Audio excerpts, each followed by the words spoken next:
On today's episode of the Teachers Lounge, we talk with Miss Quinn, middle school teacher at Keystone Charter Academy, and we talk about classroom culture. What works well in her classroom, what are some pieces of classroom culture that she tried and it failed. And ultimately, we talked about classroom culture is not a one-time thing. This isn't something that you implement on the first day of school and the classroom culture is set for the rest of the year, but really it is a practice that you are building on this every single day with all of the students in your classroom.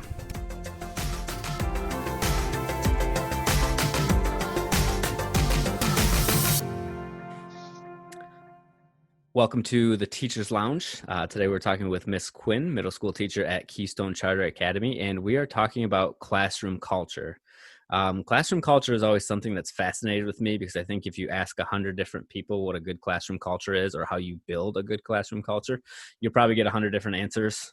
Before we started recording, I hopped on Google and just typed in how do you build a good classroom culture, and there I think was 37 page results, and it's just it seems like everybody's got an answer for how to do this and what the best way to do it. But maybe first where we start with this, before we get into how building some of this classroom culture, to you, what is classroom culture? I feel like classroom culture is how I think of it is the feeling, and this is going to be very intangible, but it's the feeling that my students and I create in the classroom that kind of guides our learning and what we're able to do, like lesson wise, throughout the whole year. So that was one of the things I was curious when I asked you to kind of define it, is this does feel very abstract. Like it's Yeah. not something, it's not black and white where you can say, this is exactly what it is. This is how you do it. If this, then that. So, Yeah. I think your definition was good, especially when somebody asks you an abstract thing. Yeah. Um, classroom culture is something I'm going to go on a limb and assume you're not learning in college. No, never. So how do you start building a good classroom culture? So when I first started teaching, everybody I talked to, every teacher told me to read the first days of school, the most recent edition. And basically it walks you through like classroom management, which is like the more tangible version of classroom culture, I think. And it's still a really big part, and you still don't really learn how to do classroom management in school. So I did read this book, and I was like, oh, wow, I learned so much. So I started with that. And then basically, I just started to pay really close attention to what was failing and why. So, like, I would take notes on that at the end of the day. I'd be like, okay, maybe the way I handled a disruption from a student made them react in a really negative way, and it threw off the whole class. Why didn't that work? Even though the guy who wrote the first days of school told me how to do it. He told me to do it that way. So once I was able to like sit down and look at like why things failed, like what failed and why, I was able to sort of see, okay, what consistently does work then with most groups of kids. So that's the thing to me about culture, especially classroom culture, that fascinates me, that you had this book that everybody told you to read. This is, the holy grail of Yeah. classroom culture, but some Mhm. of it doesn't work. Yeah. And that's the thing I think is cool with teachers, is a lot of this, and with teaching in general, a lot of this is classroom specific. It's Yeah. dependent on the kids you have. Um, how much of what you read was new to you for the first time? I would say like 90% of it was new to me. Even though I'd been in classrooms, like I majored in education, I had done my student teaching, I'd seen it. I hadn't thought about like the mechanics that go into setting up classroom management and setting up those relationships with kids. No one really talks about like how to do that. They just say like, oh, so when you have a good classroom management, it works out. And you're like, great, that obviously comes naturally, I guess. And it doesn't. So when I read it in the book, the first days of school, I was like, oh, this is how I do it. So that's what I thought would work. So before we get into some of the things you've incorporated in your classroom, building this Yeah. successful classroom culture, what you found work, what doesn't work, the importance of feedback, things like that. One of the things I'm really curious about is classroom culture dependent on individual students, or is it a feel of the whole class? it really is both. I hate to walk that line. Because while I do have a similar culture with, I have two in-class kids or in-seat classrooms right now. Mm. So while I do have a similar culture with both of them, they are like slightly different because of just like the individual students in that class. And also like the time of day affects it a lot weirdly because like in the morning, everybody's naturally just like more relaxed and tired. And at the end of the day, they just want to go home. So they've just been in school for a long time and they're 13. So they want to like do more things and they're a little bit louder. So that also affects the culture and how like I respond to things and how that impacts their whole day for, I guess, hour and a half with me. And maybe taking that a step further, when you are thinking about classroom culture in your own classroom and how to set it up, are you thinking about individual students, or are you thinking about the whole classroom as a one collective unit? So I always start by thinking of it as one classroom. So I Mm. start the year as thinking it of one. I think of it as one classroom in the beginning of the year because I don't know the individual students yet. So I Mm. go into it thinking like, okay, these are like the ideals I want in my classroom, which are always like mutual respect, honesty, like a calm atmosphere.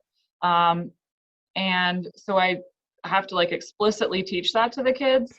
And as I get to know the kids individually, I sort of like modify it to suit Mm. individuals, Okay. especially if I have kids that dominate the classroom culture a little bit more than others. Does that make Um, sense? Or yeah, and we did a podcast a couple months ago on basically classroom engagement, and one of the okay, things that she said was finding certain individuals in your classroom and allowing them to champion some of this engagement. So if you yeah, could, 13-year-old Scott was not one of those students, but if you could get a student that was really engaged, basically, how do you leverage them to yep. encourage engagement for the rest of the class? Is it the same way with classroom culture? Yes, I would say that's like a really good way to put it. Is that if you don't have those more like dominant personality students in like all in on the classroom culture and the respect and everything, they're going to throw the whole class off. And no matter Mm, what I do, I mean, I can't control what the kids do. I can only guide them. mm, So they're going to do what that student models for them. So I really need them to be like on my side, if that makes mm. sense. And I sort of need to leverage their like ability to sway the class. Sounds really So manipulative, but it, So when we talk about some of these, quote, dominant personalities in the classroom or classroom leaders, I think we normally think about them as mhm, um, positive rebel rousers, if you will. yeah, But are there dominant students that need to be corrected because they are yes. taking away from classroom culture? Oh yeah, for sure. And it's usually the same kids. Hmm. Yeah. It just So depends on the day. So when you say the same kid, is it, depending on the day, they're in a good mood, bad mood, willing to engage, willing to include this classroom culture? Or when you say it's the same kid, they start out as somebody that's not helpful, but some of the class follows, but throughout the course of the year, you kind of turn them and make them an advocate for you and the others follow? I like to think it's the second one where they start, and I do see this a lot with the kids. I do see kids who come in who just, I don't think they've been like respected for their, like maybe like they're either like super outgoing or they just like Mm, want to talk more or they have more energy. So I don't think they've been like, I think they've been sort of put down for that mm, quality or that trait. So I see them come in and they're already like, oh, I'm not going to do well in school because I never do. And mm-hmm, I try to find a way, and it works out fine, where I kind of get them to be more positive and sort of like a leader for the classroom culture. Um, and it ends up working out for them too because they feel like they feel seen and they feel yeah, more like welcomed into the classroom. yeah. I wish I would have paid more attention in my college psychology and sociology classes, Yeah, because there's probably a lot to be said for kind of the hierarchy of a classroom and how the yeah, 13-year-old brain works and what their friends are doing and things like that. oh But yeah, that's a fascinating concept of the importance that one or two kids can kind of play on this concept that we normally think of as a classroom concept, not individual yeah. student. Yeah, no, I think it's definitely a lot of psychology that goes into it. And I think like if those kids aren't on your side, like on the bad days, the class is not going to be on your side. Like, sure, sometimes you can like force them to sit down and be quiet and do work, but that's not going to create a positive culture in your Mm, classroom. It's not going to be like a culture of learning. It's a culture of being forced to do work, which is not something students usually end up learning from.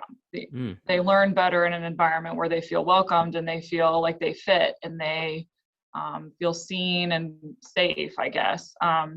And so it is a lot of psychology.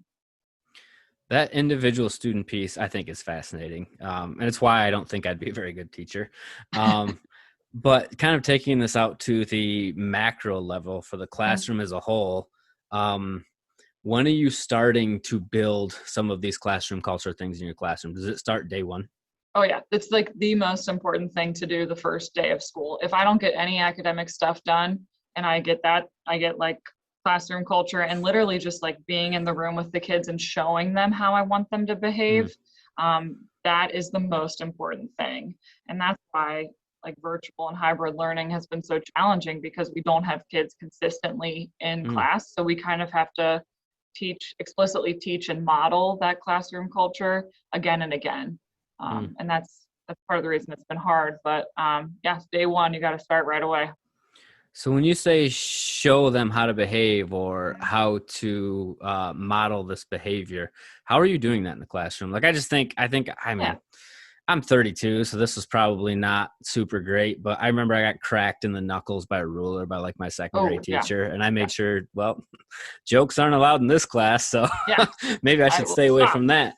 Yeah. But in 2021, how do you model this behavior? How do you encourage the behavior that you want that fits within your classroom culture? Yeah, that's a good question. So first I just kind of set up explicit rules and I try not to make them like, don't do this, don't do this, don't do this, because then it Mm, feels more like a prison to them. And so I try to make it like, we're going to be respectful, we're going to be empathetic, and we're going to be kind to each other. And mm, so if those are the only three rules and it's like, be this way, the kids always agree to it. So they're always like, yeah, I want that in my classroom. So I get buy-in from the students that way because they mhm, feel like they helped create the rules that way. mm, And they're not really rules, they're more like guidelines. I also just try to like model like speaking in a calm voice the whole time, even when somebody is like doing the wrong thing, like being firm but calm. That mm. sort of keeps everybody calmer. Um, Also, I think just the way I talk to my students is very um, like acknowledging them all as individuals, calling them all by their name on the first day, like learning those names right away makes Mm. them feel welcomed. Greeting them at the doorway with a smile every day makes them feel welcomed. But really, just like showing in my behavior a calm, like that I'm focused on them individually as learners makes them feel like part of the classroom right away. And I don't want to keep revisiting past episodes we recorded. No, go That's listen okay. to this one, that one. But we Yeah. did just record one on virtual learning and how to create a Okay. good classroom culture, getting students engaged virtually, because you're staring at a computer screen, you're not in the So classroom. hard. And one of the things he said was calling them out by name when Yep. they're talking in the chat. Say their name. Kids like to hear their name called, and you're doing this in the classroom. Hmm. And to me, not a teacher, that seems like such a simple thing. Yeah. But when you are trying to build this culture, how important is it using their names, greeting them at the door, speaking in a way that you want them to speak with each other? I really think it's a very underestimated part of setting up your classroom. I think like when I first started teaching, I was like, why do I have to stand at the door and greet my students? Like they should come in and get to work right away. But like it doesn't work that way. Like they may Mm, come in and do the work because they're afraid of me, like if I'm mm, mean to them, but they're not going to come in and do the work and actually learn anything from it or be engaged in it or ask me questions if they need help because they might be afraid of me. mm. So I didn't want that culture of like fear. So if I stand at the door and I welcome them and I say like as they come in, we used to shake hands. Obviously, we don't Yeah. do that anymore. But we do like, how's it going? What are you doing today? And then we start with good news every day. The kids just get to share like what's going on in their lives, what they're looking forward Mm, to. And if we start with that every day, it really starts everything off on like a good note. Um, Especially if they can tell I'm actively listening by saying like, oh, like using their name, like, oh, Sam, that's great to hear. Or, um, you know, if I use their individual name on the second day of school, they're like, wow, she remembered me, mm. even though I just met her yesterday. So it makes them feel welcome. So I've said over and over that I'm not a teacher. I don't think I would have been a good teacher, but my job is to create content for teachers. And I Mm-hmm. can't help but wonder if using their name, greeting them at the door, engaging with their good news, Mm-hmm.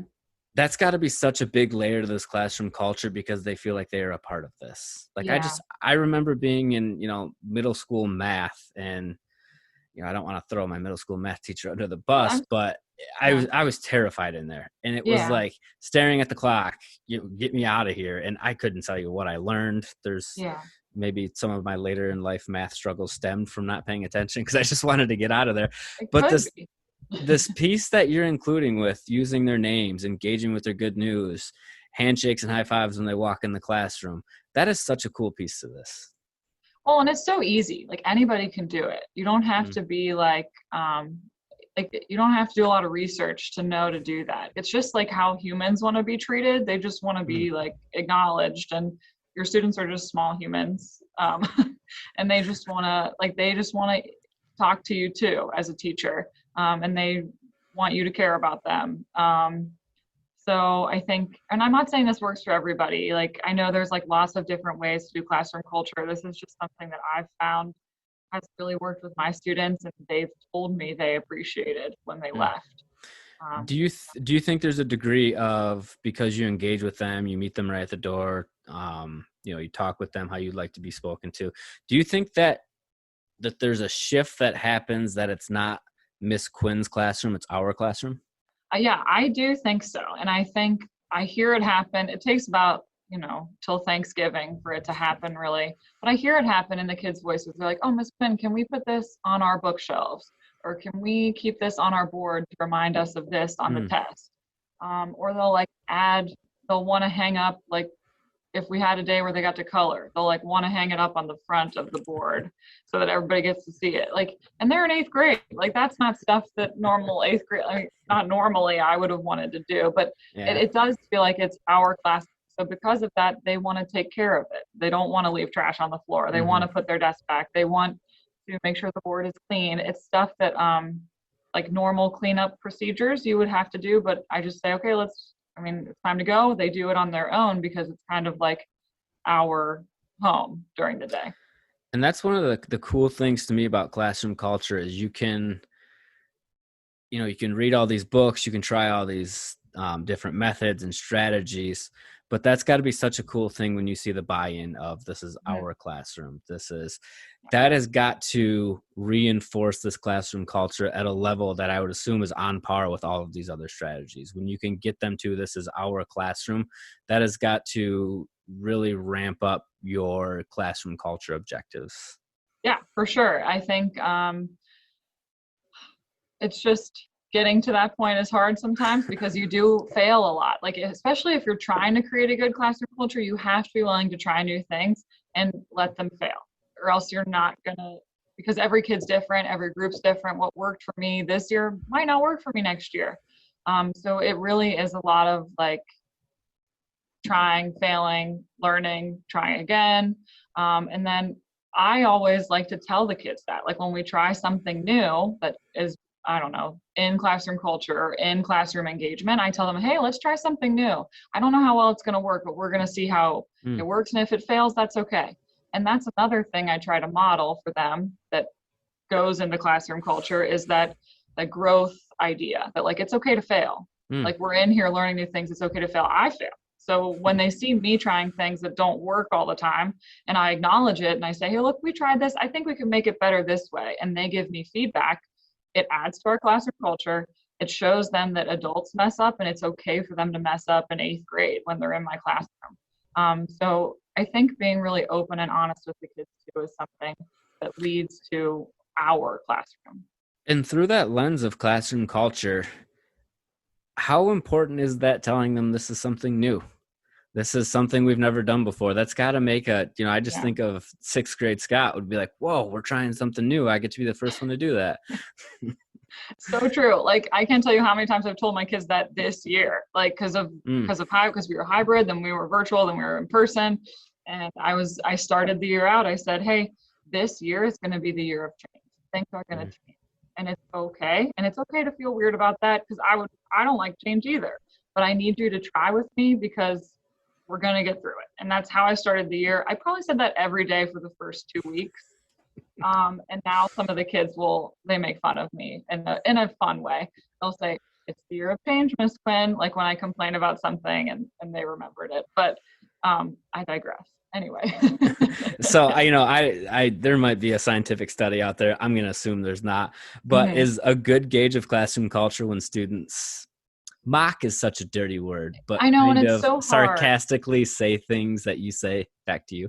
There is a level of comfort that I find they have with me. And sometimes, like I will say, like there are some years I have definitely like crossed the line and become like kids' friends, which is like definitely not okay.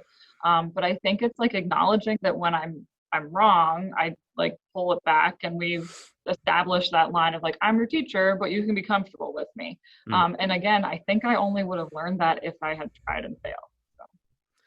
So you've mentioned a couple different times the importance of trying new things and whether they work or fail. This First Days of School book that you read on classroom culture, are there things in that book that you still incorporate in your classroom? Yeah, for sure. I definitely incorporate like they say like always have a seating chart, like basic things like that that you definitely need. Like you definitely need a seating chart still. What's interesting to me is classroom culture is such a hotly Googled word and people are looking for how to build this. It sounds like it's a lot of little basic things. It Yeah, it doesn't sound like is. it's this thesis and I spent all summer building this huge project of how to build this. And it sounds like it's just a lot of really basic things. Yeah, that's why it baffles me when people are like, "Oh, I don't have time to set up a good classroom culture. I just tell the kids to do stuff and they do it." I'm like, well, you could try some other things that like engage kids or get to know your students. Like literally just getting to know your students makes a world of difference in classroom culture. And it's like at the end of the day, it's really just making them feel welcome and acknowledging them as humans, not just students. So I think like anybody can do that. You just have to like try to do something that maybe is out of your comfort zone that you haven't done before. And what's interesting too is when I asked you, when do you start incorporating this into your classroom? You said day one. I almost asked you, when do you start building this culture strategy? Yeah. And I'm kind of glad I didn't because I was not expecting a seating chart to be a part of the answer or Yeah. calling the kids by their names or welcoming them to their classrooms. Are there other, quote unquote, basic things that you do in your classroom to kind of, because I think classroom culture, based on the conversation I'm having with you and, different conversations I've had with other teachers, it's not a first day of school, mass umbrella approach, and now it's set.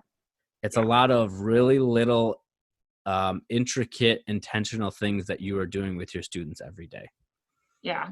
I do also, this is another thing I start doing on the first day is I have we talked about this in the other podcast I did, but I have individual reading meetings with the kids every week. So I start that week one, and week one, we talk about what kind of books do you like to read? And we just like chat for 5 minutes about books. And if they don't want to talk about books, I'm like, all right, what movies do you like? Or what TV shows do you like? And every kid watches TV. So at the very least, I can talk about that with them. And because I like hold them to the back table and talk to them one-on-one for 5 minutes, it's really awkward at first because they're like, why is this human talking, this adult? Am I in trouble? And I'm always like, you're not in trouble. I just want to talk to you about like your life and get to know you a little bit. And then the next week it's a little bit better. And then soon, like every week it's something. Soon we're not even, usually we're talking about reading, but also they'll tell me like about their baseball games or like about troubles they're having in school. And I feel like I get to know them as like a full, well-rounded human instead of just how are you in ELA? How is your reading? What's your vocab like? It's that plus what their interests are. So those individual reading meetings have been really important. So I set those up right away. I do them the second day of school, first day sometimes. And I think that speaks to classroom culture is not a one size fits all. Yeah. I could be a middle school math teacher listening to this and think, well, I Yep. can't do a reading Yep. one-on-one. But I think that speaks to, when you mention that you have to try different things, works with this group might not have worked with what was going on last year. So Yeah. as you're, trying all of these different things and, trying different things with different students or incorporating new things, when do you sit back and say, my classroom culture is good? What does that look like in your room? That's a great question. Oh my gosh, I don't know. I feel like if I sit back and like at the end of the day, I know or I see my kids doing well on Mm, difficult topics. That sounds really academic. It's like, why would classroom culture affect that? But it affects everything. Like, we mm, have tests and studies to show that kids learn best and do best when they feel comfortable and when they mm, feel acknowledged. So, like, when I'm starting to see kids do well on really difficult things, or when I'm starting to see them ask for help on really difficult things, that's when I know that, like, okay, they're comfortable with me enough to like affect their academics in a beneficial way. It's not just like, oh, we're having a good time at school, everything's okay. It's affecting their grades. It's affecting when they ask for help and how they learn to ask for help later in life. If they have a positive experience asking for help now, they might do that in high school when they get to a hard math class or something. So I think when I see them asking for help and doing well on hard subjects, I know that the classroom culture has like succeeded. And that is so refreshing to hear. When we started this, if I would have made a bet with what is Miss Quinn's answer going to be for that, I would have Mm. just said everybody's having a good time. But I classroom mean, culture is so cool that it impacts grades. It impacts yeah, how they engage with you. Are they willing to yeah, ask for help? That is yeah, such a cool piece to this that, I think on the surface it is. Are they having a good time? Are they smiling? Are yeah, they happy to be there? But when you start digging into that deeper, it is, okay, we're about to talk about Shakespeare. yep, Nobody likes Shakespeare. It's exactly. hard. It's a Or we're different about to, language. yeah, or we're about to take a standardized test. Guys, I'm Yeah. really sorry. This is just part of it. Here's why it matters. Explain it Yeah. to them. And they say, oh, okay, I trust Miss Quinn. Miss Quinn doesn't lie to me. Like this wouldn't matter. Or we wouldn't do this if it didn't matter. And she's not wasting our time. So then they do better on those tests. So it's And great. that's such a cool piece to this, that Yeah. it's, at the end of the day, you are a teacher. They are students. They, have to score X% to move on to the next Right. grade. That's just how the education system works. But putting in some of these successful structures in your classroom really enhances that. It encourages them Yeah. to do well. One thing I'm kind of interested in, and I don't want to put you too much on the spot, but Okay.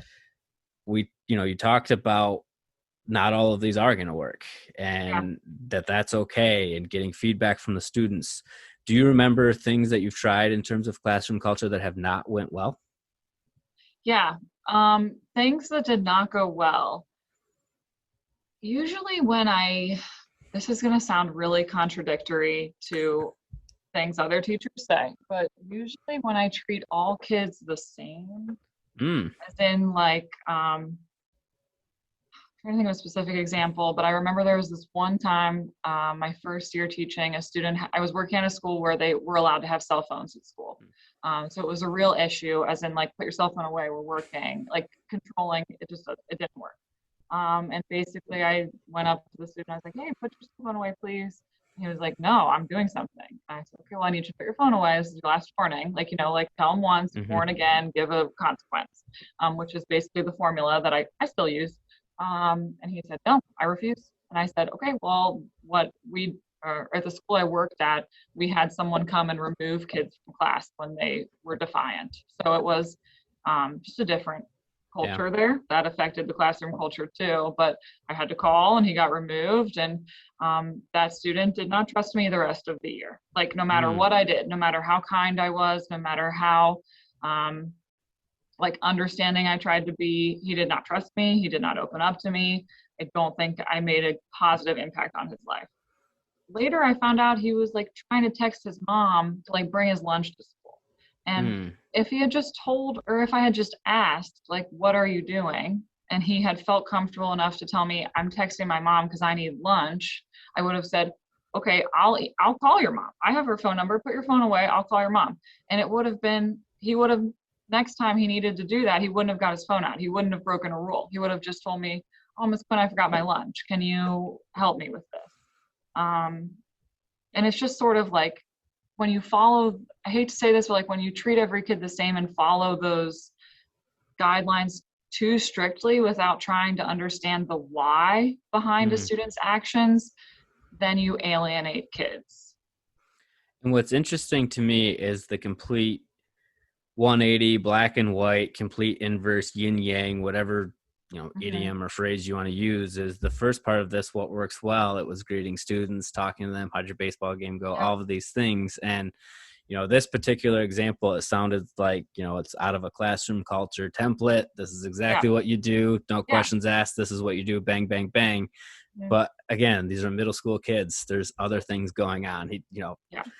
Scott was in the back playing Tetris on his phone, Yeah. but other kids weren't. So I think that's an interesting kind of concept of treating every kid's the same didn't work for you in that particular instance. Yeah, and it might work with some other things, but I think it's just really important. Like, if you do treat all the kids the same, then try to understand like the why behind their behaviors. Like, is Mm, this really like a malicious thing they're trying to do, or is it a need that they need met? Like, he needs food. So it's sort of like that Maslow's hierarchy of need. Like, mm. kids need food, shelter, and all that stuff to feel good.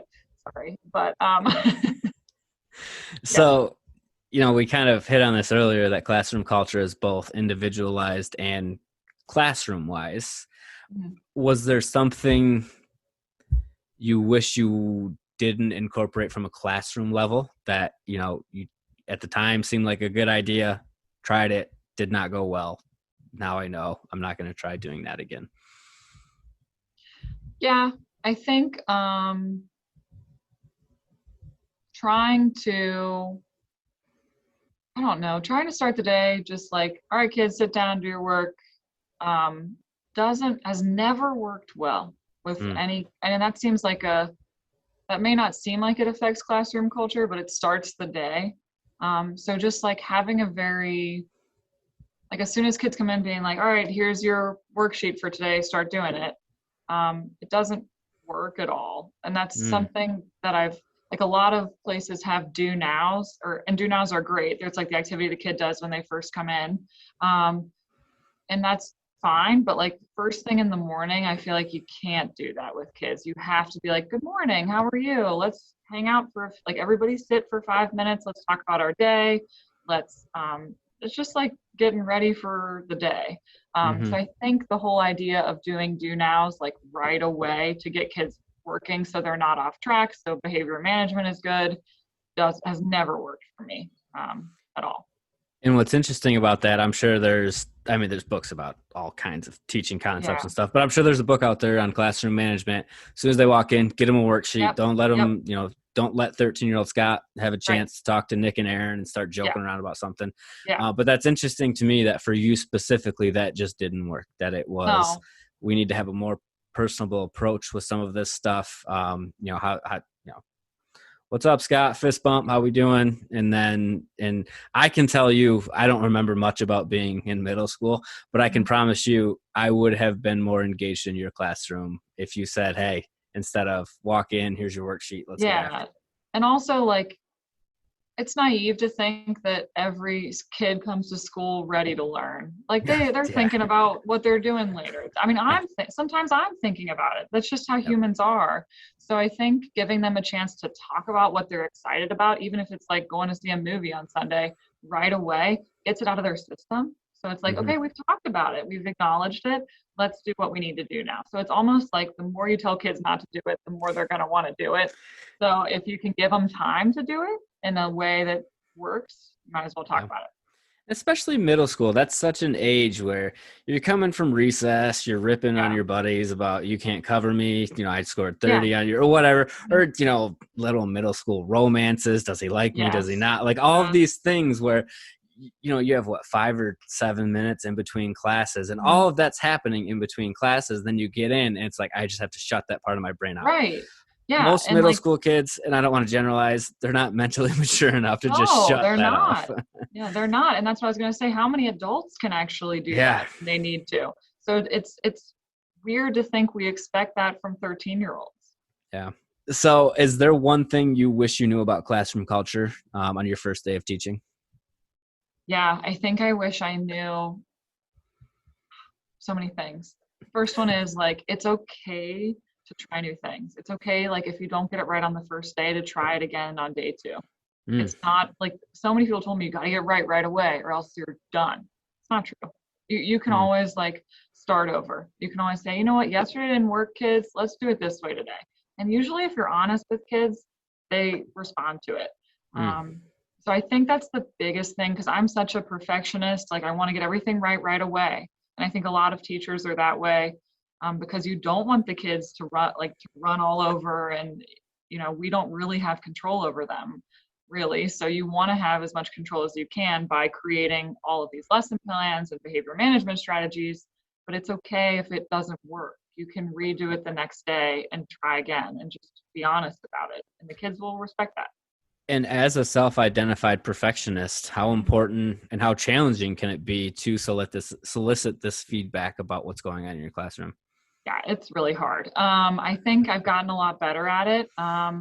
As every year it's gotten easier to get feedback. I kind of forced myself the first year to get feedback from the students about stuff. Mm, So at the end of the year, I made a Google form. I said, okay, tell me like what you learned this year, and like what did you like about our classroom? What would you change? What would you do better? And even though it's coming from kids, sometimes they don't take it seriously. There are always like kernels of truth in there that I can use to do better next year. So just like forcing myself to be aware that I'm not doing everything right and that's okay mm. made me a better teacher, I think. And how important is this feedback when it comes to classroom culture and showing students that if they don't like it, this is their classroom, that you have to be Yeah. willing to change and include them. And if you try something specific, it doesn't work. And wow, Miss Quinn listened to me. She cares about what I think. When she says this is our classroom, she's right. Yep. And it just like reinforces that whole thing. Like, this is our classroom because I asked for your feedback and I'm trying to include you in the feedback. The students are just like, oh, this is our classroom. And it's like Mm. proof of what I say is happening. So it just reinforces that even more and makes them feel like they're part of the classroom. So always asking for feedback, I think, is important, especially from students, even if it feels weird to ask for feedback from students. So, Miss Quinn, you've been on the podcast before. You're an absolute joy to talk to. So we Oh, wanted to try something out with you, being that you've been on here before. We've been workshopping kind of this new segment of, basically we just ask the teacher to ask their students uh, pre-recorded questions and not have them look at the answers, so we can kind of read the questions and answers to you on the podcast. Working title, I think we're going to call it extra credit. So love it. thank you for being a good sport about this and let us kind of working this out on the fly to see if this has legs Yeah. or not. Yeah. But first question we have, and I think it's important to remind everybody, you teach middle school, which I is teach eighth grade. 8th grade, which is 15 years old, 14 years 13, old. 13, Okay. 14. So you're right in that sweet spot of developing sarcasm and Yep. kind of looking forward to what we have here. So, first question, what do you think Miss Quinn's favorite part of teaching is? One of your students said, I want to say your students, but with our class, that may not be true. Oh my goodness. Must have been I a bad day. I think Miss Quinn's favorite part of teaching is being there for us and helping us learn more and more. Oh, that Wow, was what kind my of answer would be. the Oh, yin and the yang of um okay, so I think we can probably guess who has an A in this class and probably who yeah, doesn't. I think so. What do you think Miss Quinn's least favorite part of teaching is? Honestly, I don't think she has the least favorite part in general, but if we're talking about this year, it would be the restrictions caused by COVID-19. What a Oh, well thought out answer by an eighth so grader. true. Very insightful. I am impressed that they would think about that because I feel like at this point in the year, we just like accept it. It's just like part of learning now. Like it's not like new Yeah. and challenging. Interesting. Huh. So you may disagree with what their specific answer on your least favorite part of Okay. teaching is, but this was my favorite kind of reading through. Perhaps her least favorite part of teaching is ... the grading of her students' work or reading what her students write, because for me personally, it's painful for me. I'm not gonna lie, sometimes it is painful for me. And while I love teaching writing, reading it can sometimes be really hard. So I relate to the student and I feel like he maybe got me a little bit more than I would like to. I just really identify with that particular eighth grader. It's painful for me. And I just love how he or she, we don't have names on here, I feel like but it's a how he. personal they made that. Like, this Yes. was their chance to really air some grievances. It's They were like, painful to hey, me. they were like, Miss Quinn, stop making me peer edit essays. I hate it. It's hard. It's hard. What is the thing Miss Quinn has said to you that has really stuck with you? Any guesses on what that might be? I don't know. Read your books. One of the answer, we actually have this a number of times actually. Okay. Sure, high pitched and as long as you try. Oh my Is God. that something you say in your classroom? Is sure? No. An inside joke with them. The kids think it's really, they started doing this thing and I'm going to do it because they think it's hilarious when I do it. I'm sure I'm doing something that's like, being an eighth grade teacher, like you learn a lot of slang from your Yeah. kids. And so like I learned slang and I try it out and they think that's hilarious. And I don't mind embarrassing myself. So what it is they go, sure, like over, they just say it all the time to the point where I'm like, stop, it's really irritating now. Oh my gosh. And I've started saying it like outside of school because I hear it so often. Like I'll say it at home. And I told them that and they thought that was hilarious. So And there's more than one person on here that oh said yeah. that's the Okay. one thing I that know. stuck with them. Great. Sure. Great. Another one says, nothing I can think of specifically. She just always works hard and inspires me to be a good person. Oh, that's so Uh, sweet. as somebody that got C's all the way through school, that one kind of is just like to me. Oh, I like that one. That was a good one. Those are the reasons you want to be a teacher, is for stuff like Yeah, that. for sure. What is your favorite thing about Miss Quinn as a teacher? When she calls us friends. Oh, do you call your kids Oh, friends a lot? I taught kindergarten my very first year teaching, and one of the things that they told us was to call the kids friends, and it has never gone away. This was like 8 years ago or something. And especially when I'm like, all right, everybody, we need to get to work. I'm like, all right, friends, let's go. Like it's usually in a like get to work way. And they always think it's weird. That's funny. I don't realize I do it that often. I mean, if you asked eighth grade Scott what his answer would be, I really identify with this particular one. IDK. So I don't know. This person literally just typed in IDK. Ah. She's really chill. That is eighth grade Scott to a T. I don't know. I'm going through this exercise because I was told to. She's pretty cool, I guess. Yeah, I don't know. I'm getting extra credit for this. I don't know. Yeah, that seems like something they would say. Yeah, especially because I always tell them never write IDK. At least write I don't know. We've talked before. You love reading. You have a lot of books in your class. Personally, you love reading. You like encouraging your students to enjoy reading. What do you think your favorite book is? This is the most consistently answered question with the same answers. Harry Potter. A number of kids said Harry Potter. They got it. Love it. What is the most fun thing that has happened in Miss Quinn's class? Oh gosh, I'm afraid of these. When you get Mrs. Quinn to use slang. Oh, Are you? see, I told you. Man, I didn't know Miss Quinn was out there slanging and banging in the Oh, classroom. they'll just say stuff and I'll be like, what does that mean? Because like as an English teacher, I just love learning new words and they'll tell me and then I'll be like, okay, so am I using it right? And we like spend a few minutes teaching me how to use it. And I feel like it weirdly applies to vocab for them. So I'm okay with it. Oh man, I'm there's other ones on here we have highlighted, but I just want to stick with when she uses slang. That's good. What's the funniest thing Miss Quinn has ever said? Oh, Any no. guesses? I don't think I'm that funny. I think they just am surprised how honest I am sometimes. So I think this first answer is they thought was funny, but I doubt you intended as a joke because I'm it sure. feels very serious. Don't use dry erase markers on regular paper. My biggest pet peeve as a teacher. Why is that such a pet peeve? Because dry erase markers are expensive and you need them all year. And the kids are so lazy sometimes. They will not go get a pencil from my drawer of pencils, which is 2 feet from their desk. Instead, they'll reach for the dry erase markers, which is 1 foot from their desk, and use that to write an answer, which is so annoying to me. I think one day I like got so mad I just yelled at them about it, and they probably thought it was hilarious. So I think it's important to state again that the question is, what is the funniest thing Miss Quinn has ever said? There are 5 answers in a row that just says sure, sure, oh sure in a high pitched voice when she says the words we say. That's funny. Man, maybe we should have, instead of doing classroom culture, we should have just done an episode on how to work slang into your lecture and how to, be as cool as your students. Apparently I don't think I'm cool, but yeah, apparently I'm getting there.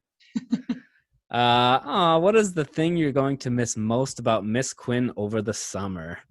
I'm going to miss the comfortable feeling of being in somebody's classroom because I do not feel as comfortable in other people's classrooms. Oh, that's like my goal. I think that speaks to classroom culture too, this comfort level, and I think we've all had favorite teachers in our life, but that I think is a cool indicator of your classroom culture. I agree. I feel like that's so appropriate to hear like on this episode because that's what I was talking about. So I'm glad that like a student knows that without me telling them. I want them to feel that way. The next one is being called friend and hearing good morning 5 days a week. Oh, that's a piece to this. That's an adorable answer, and this is for another episode maybe down the road. I do think that can get lost when it comes to education, that schools escape for a lot of kids. And Miss Quinn saying good morning to me 5 days a week might be the only time in my life I get to hear something like that, or somebody ask me how my day is going. And I think so. That's a sad truth to this. And again, I think speaks to some of this classroom culture. Yeah, I agree. Wow, that's so sweet. Well, thank you, Miss Quinn. Thank you for, kind of walking us through your classroom, talking on classroom culture, and maybe equally as important, thank you for letting us try out this new extra credit segment and kind of as we stumble through this and see if this has got some legs. So thank you for being on. And yeah, of course. It was really fun. My kids, I will say, had a good time doing it as well. So I feel like it would be fun for anybody to do. Okay, so go give Mr. or Miss IDK She Chills. Go give them a pack of M&Ms or something right from old Scott, because I really appreciate those. Okay, I will.